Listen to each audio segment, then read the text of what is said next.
রাঁধুনি ready mix মশলা দিয়ে আজকে রোস্ট রান্না করব। আসসালামু আলাইকুম, সবাই কেমন আছেন? আশা করি সবাই ভালো আছেন, সুস্থ আছেন। আমরা আলহামদুলিল্লাহ ভালো আছি। আজকে রোস্ট রান্না করব আর আপনাদের সাথে সম্পূর্ণ ভিডিওটা শেয়ার করব। সবাই সম্পূর্ণ ভিডিওটা দেখে তারপর কমেন্ট করবেন, তাহলে রোস্ট রান্নাটা শিখতে পারবেন। তো আমি আগে মুরগির মাংসটা ভালোভাবে ধুয়ে পরিষ্কার করে নিয়েছি। এরপর এখানে স্বাদমতো লবণ, অল্প পরিমাণে হলুদ, অল্প পরিমাণে মরিচের গুঁড়া, শুধু কালার আসার জন্য একটু ভালোভাবে হাত দিয়ে মেখে নিচ্ছি।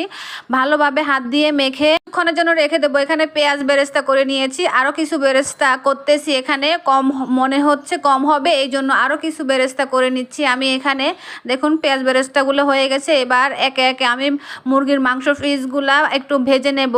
মুরগিটা বড় সাইজে আনছিল, এজন্য আমি কেটে ছোট করে নিয়েছি। আপনারা চাইলে কিন্তু আস্ত রেখে দিতে পারেন।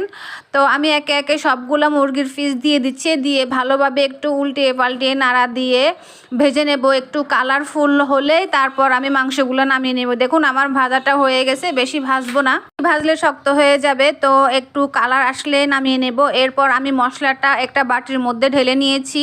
এরপর পানি দিয়ে একটু মশলাগুলা গুলে নেব। মশলাগুলো ভালোভাবে একটু নাড়াচাড়া দিয়ে গুলে নেব। এরপর আমি কড়াই বসিয়ে দিয়েছি। কড়াইয়ের মধ্যে তেল, যে বেরেস্তা ভাজছিলাম ওই বেরেস্তার তেল ছিল। তারপর আমি এখানে আরও কিছু পেঁয়াজ দিয়েছি। পেঁয়াজগুলো আরও কিছুক্ষণ ভাজলাম। ভাজার পরে একে একে আমি এখন সবগুলো মশলা দিয়ে দিব। এখানে 1 চামচ পরিমাণ রসুন বাটা দিয়েছি, 1 চামচ পরিমাণ আদা বাটা দিয়ে দিয়েছি। দিয়ে একটু ভালোভাবে কষিয়ে নেব। তারপর আমি যে গুলে রেখেছিলাম যে মশলাটা, ওটা ঢেলে দেব। ঢেলে আরও কিছুক্ষণ ভালোভাবে কষিয়ে নেব। এই প্যাকেট মশলার মধ্যে কিন্তু সব রকমের মশলাই থাকে, তাই বেশি মশলা ব্যবহার করা লাগে না। তাও আমি আদা রসুন একটু দিয়ে দিলাম। তারপর এখানে দিয়ে দিলাম টক দই। টক দইটা আসলে ফ্রোজিং ছিল, এই জন্যই বরফ হয়ে আছে। তারপর এটা গলে গেছে, দেখুন গলে যাওয়ার পরে মশলাগুলোর কালার কত সুন্দর এসেছে। এরপর আমি এখানে আরও কিছু পেঁয়াজ বেরেস্তা দিয়ে দিয়েছি, খাবারের টেস্টটা যেন আরও বেশি হয়, এই জন্য আরও কিছু পেঁয়াজ বেরেস্তা দিয়ে দিয়েছি। এরপর একে একে সবগুলা মাংস দিয়ে দিব। এই যে মাংসগুলো দিয়ে দিলাম, দিয়ে ভালোভাবে একটু উল্টিয়ে পাল্টিয়ে নাড়া দিয়ে দিব, যেন মাংসগুলোর ভিতরে মশলাগুলো ভালোভাবে ঢুকে যায়। এরপর একটু ভালোভাবে নাড়াচাড়া দিয়ে ঢাকনা দিয়ে দিব। আরও কিছুক্ষণ রান্না করে নেব।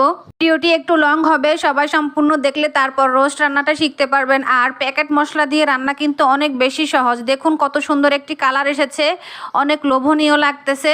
আরও কিছুক্ষণ কষিয়ে নেব।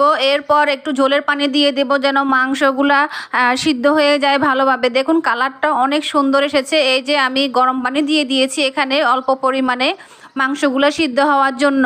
এই ভিডিওটা আমার আগেরই করা ছিল, কিন্তু সময়ের অভাবে দেওয়া হয় নাই। আমি যেইভাবে রান্না করি সেটাই আপনাদের সাথে শেয়ার করতেছি। আর আপনারা আমার রান্নার ভিডিওগুলো